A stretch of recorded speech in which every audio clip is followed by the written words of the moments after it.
اب یہاں جو مثال بیان ہوئی ہے نا میری اور آپ سب کی، یقین جانے بہت بار پڑھا، مگر جب آج میں نے اس کو پڑھا نا تو معلوم ہوا کہ ہماری بے کسی اور ہماری جو ہے نا بربادی کیسی حسرتناک ہوگی، جس کا نقشہ اللہ نے قرآن میں کھینچا۔ کانپ جانے والی بات۔ اللہ کہتا ذرا بتاؤ کہ تم میں سے کسی کو یہ بات پسند ہے؟ کوئی یہ چاہتا ہے کہ اس نے ساری عمر محنت کر کے ایک باغ لگایا ہو، اور باغ بھی سرسبز و شاداب جنت کا؟ ویسے باغ جو ہے نا اس کو نہیں جنت کہتے، جنت جو ہے نا یہ ہے ڈھانک لینا۔ جن بھی اسی لیے کہ وہ پوشیدہ مخلوق، ماں کے پیٹ میں بچہ اس کو جنین کہتے ہیں، وہ بھی چھپا ہوا ہوتا۔ کفن میں آدمی کو لپیٹ دیتے اس کو اجنان عربی میں کہتے ہیں۔ جنہ علیہ، کسی چیز کو چھپا لے۔ اس لیے باغ اتنے گھنے درختوں پر مشتمل ہو، بہت درختوں گھنے ہوں کہ وہ اس زمین کو ڈھانپ لے، زمین نہ نظر آئے، اتنے گھنے باغ۔ اللہ کہتا سوچو کہ ساری عمر محنت کی، باغ لگایا، اور باغ بھی جنت، بہت اعلیٰ قسم کا باغ جس نے زمین کو ڈھانپ رکھا، زمین نظر نہیں آتی، اتنے گھنے درخت تھے اس میں سرسبز و شاداب، اور اعلیٰ قسم کے اس میں پودے تھے، من نخیل وانا۔ اب عربوں کا آپ ذرا سوچیں، ان کے لیے سب سے اعلیٰ باغ وہ ہوتا تھا جس میں کھجوریں ہوں، وہ کھجوریں بھی گرد باڑ، بہت خوش منظر ہوتا، اور اندر نہ انگوروں کی بیلیں، باہر کھجوروں کی باڑیں، اندر انگور ہیں۔ فرمایا ایسا باغ اس نے لگایا، اور ساتھ یہ ہے کہ اس باغ کو خشک سالی کا سامنا کرنے کا کوئی خطرہ نہیں۔ یہ نہیں سمجھتے کہ سوکھ جائے گا، کیونکہ تجری من تحت الانہار، ان درختوں کے نیچے تو نہریں بہہ رہی تھی۔ لاہور جائیں یا اپنی نہر دیکھیں، درخت اوپر کناروں پہ گئے، کتنے خوش منظر نظر آتے۔ تو اللہ فرماتا ذرا سوچ کر بتاؤ تم میں سے کوئی یہ پسند کرتا کہ ساری عمر محنت کر کے اتنا اعلیٰ باغ اس نے لگایا، سرسبز و شاداب، کھجوروں اور انگوروں جیسے اعلیٰ اس میں پھل تھے، سوکھنے کا کوئی ڈر نہیں تھا، نہریں بہہ رہی تھیں ان درختوں کے نیچے، لہو فیہا من کل ثمرات۔ اور پھر کہا کھجور انگور کا تو ذکر کر دیا کہ یہ پھلوں میں سے تمہارے نزدیک بہت اعلیٰ، مگر صرف یہی نہیں تھے، اس میں ہر قسم کے پھل تھے۔ اب ہوا کیا کہ ایسا باغ لگایا، ساری عمر محنت کی، اب وقت آ گیا وَأَصَابَهُ الْكِبَرُ کہ وہ باغ لگانے والا بوڑھا ہو چکا ہے۔ ذرا اپنی حالت دیکھیں، کتنی یہ سمجھو نا بے کسی ہے کہ اب بوڑھا ہے،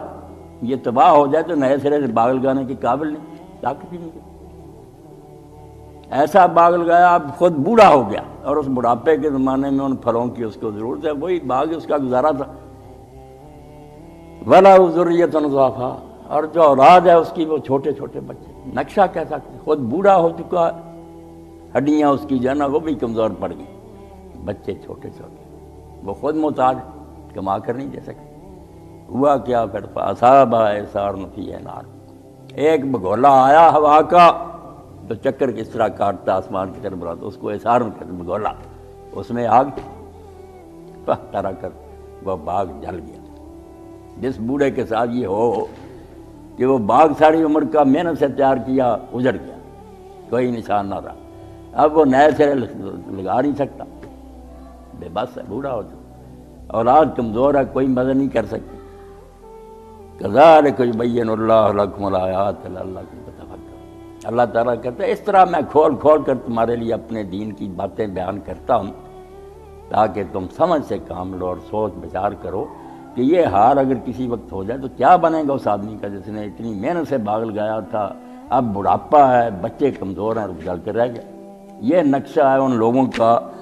جو میری اور آپ کی طرح اللہ پناہ دے اسی دنیا میں اپنے باغ لگانے میں لگے ہوئے، دن رات دوڑ دھوپ کر رہے ہیں کہ یہاں ہمارے باغ ہوں، پھل ہوں، یہ ہو، ساری محنت خسارے کا سودا، اتنا بڑا خسارے کا سودا کہ جب ضرورت ہوگی باغ جل گیا ہوگا، کچھ بھی نہیں ہاتھ آئے گا۔ آخرت آئے گی، اللہ کی عدالت ہوگی، یہ ڈھونڈیں گے کہ ہم نے جو محنت کی تھی، اتنی محنت سے باغات لائے، وہ کہاں ہے؟ وہ تو جل چکے، تم نے اللہ کی رضا کے لیے کچھ کیا ہی نہیں، آخرت کے لیے لائے نہیں، وہ سب کچھ دنیا میں رہ گیا اور برباد ہو گیا۔ اسی کو اللہ تعالیٰ نے دوسری جگہ فرمایا قُلْ هَلْ نُنَبِّئُكُم بِالْأَخْسَرِينَ أَعْمَالًا، ہم میں سے ہر شخص جانتا کہ گھاٹا اور خسارہ اتنا برا لفظ ہے، آدمی سننا نہیں چاہتا کہ ناکام ہو گیا، محنت کی ہٹ پہلے کچھ نہیں پڑا، خسران و مبین، اتنا گھاٹا کہ اب تلافی کی بھی کوئی صورت نہیں۔ اس لیے قرآن ایک طرف فلاح کا ذکر کرتا رہتا کہ جب کھیتی بار آور ہو جائے، زمیندار کو فلاح کہتے ہیں نا، وہ کھیتی بوتا محنت کرتا مگر کچھ مہینوں کے بعد ایک دانے کے بجائے کئی 100 دانہ لے کر آتا، اس کو کہتے ہیں قد افلح المومن۔ مومنوں کی جو کھیتی پک گئی، بار آور کوٹھیاں بھر گئی ان کی، اور جو خسارے والے ہیں خاسر المبطلون، کہ غلط کام کرتے رہے اور اپنی نادانی سمجھ رہے ہم دانشور ہیں، علامہ ہیں، پروفیسر ہیں، سرمایہ دار ہیں۔ قل هل ننبئکم بالاخسرین اعمالا، یہ نقشہ جو اللہ نے کھینچا کہ بوڑھا ہو گیا، باغ اتنا اعلیٰ تھا جل گیا،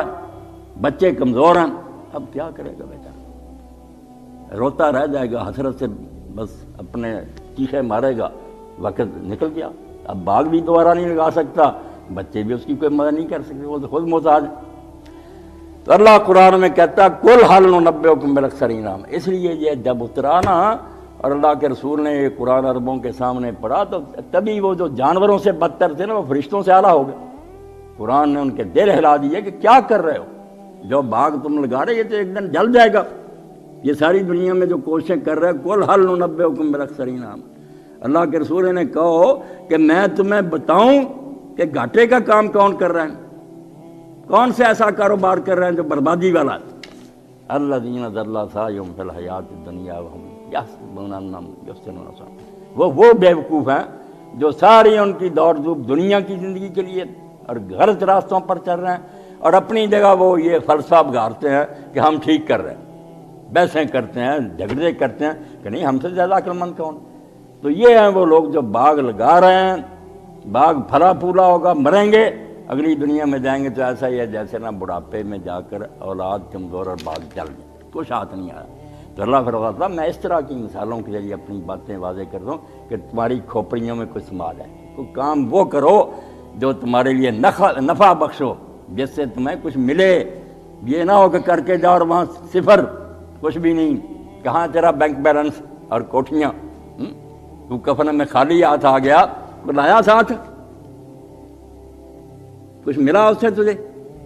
اور یہی بات مشہور ہوگی کہ حدیث پاک نہیں کہنا چاہیے، بات ٹھیک ہے، اب دنیا مزرعۃ الآخرہ، کہ دنیا آخرت کی کھیتی، یعنی یہاں بو رہے جو بوئیں گے اگلی دنیا میں جا کر کاٹ لیں۔ میرے دوست نے اللہ انہیں سلامت رکھے، اب تو بوڑھے ہو گئے، پروفیسر احمد علی، وہ پنجابی میں لکھتے تو سچیاں سرکاراں، آدم علیہ السلام سے لے کے نا رسول اللہ تک انہوں نے سب انبیاء کی سیرت لکھی ہے پنجابی شعروں میں، میرے سے حوالے لیتے رہے کتابیں نے، بہت اچھے آدمی، نیک ہیں، پرہیزگار ہیں، افسر ہوتے ہوئے بھی دکان پر چادر باندھ کر شربت عرق خود نکالنے بیچنے، پرہیزگار رہے گا۔ تو یہی اس کتاب میں لکھتے ہیں جو کچھ بیجیں سوئیو وڑ سے تے من سے ٹوپے پائیاں، ذرہ ذرہ تو اس وقت ماپ لے گا کہ کتنا میرے پلے ہے، اس وقت کھلیان جو ہوگا نا جب صاف ہو جائے گا گلا، پھر ماپتے ہیں نا بالٹیوں وغیرہ سے، جو کچھ بیجیں اوہو وڑ سے تے من سے ٹوپے پائیاں، جاؤں پہ آپ بیجیں تے آس کنک دی کوڑیاں آساں لاگیں۔ کتنا تو بے وقوف ہے کہ بوگ جاؤ رہا ہے اور آس یہ ہے کہ گندم پیدا ہو جائے، کام غلط کر رہا ہے، دین کے خلاف ہے، بگولے آ رہے ہیں آگ سے بھرے ہوئے جلا رہے ہیں تیری کھیتیاں، اور تو یہ امید لگائے بیٹھا کہ پوٹھے بھر لوں گا۔ اللہ نے کہا یہ محنت ضائع ہونے کی بدترین حالت ہے کہ تم بوڑھے ہو چکے ہو، بچے نکے چھوٹے چھوٹے ہوں، باغ جل کر رہ جائے تمہاری امیدوں کا، جن چیزوں پر تمہیں آس اور لگو کچھ بھی نہ ملے، اس سے زیادہ بری حالت کسی کی ہو سکتی ہے۔ حالانکہ میری آپ سب کی حالت کہ دنیا کے پیچھے پڑے ہوئے ہیں، رات دن اس کو سنوارنے کی فکر ہے کہ بچے زیادہ پڑھ جائیں، نوکریاں مل جائیں، اچھی ڈیلیاں مل جائیں، کوٹھی آ جائے، یہ ہو جائے، کوئی نہیں سوچتا کہ یہ تو اسی دنیا میں دھرا رہ جائے گا، مرنے کے بعد جب وقت آئے گا اس کے لیے بھی کچھ ہے۔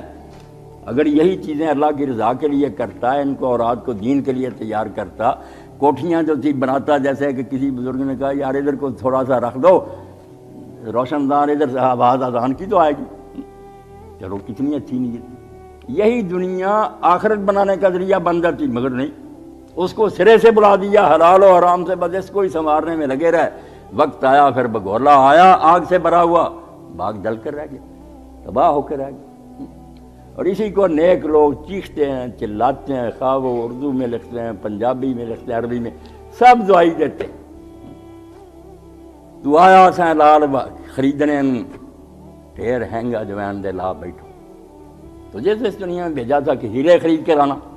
وہ آیا سیں لال خریدنے نو ڈھیر ہنگ جوین دے لا بیٹھے، تو نکمی بوٹیاں لے کر بیٹھ گیا۔ قبر میں گیا اس وقت پہلے کچھ بھی نہ فرشتوں نے کہا لے کر کیا ہے، اور یہی بات اللہ کے رسول علیہ السلام نے فرمائی فدا ابی میں کس طرح میں نے جوڑا کہ جب مرتا ہے کوئی شخص کارت بنو آدم ما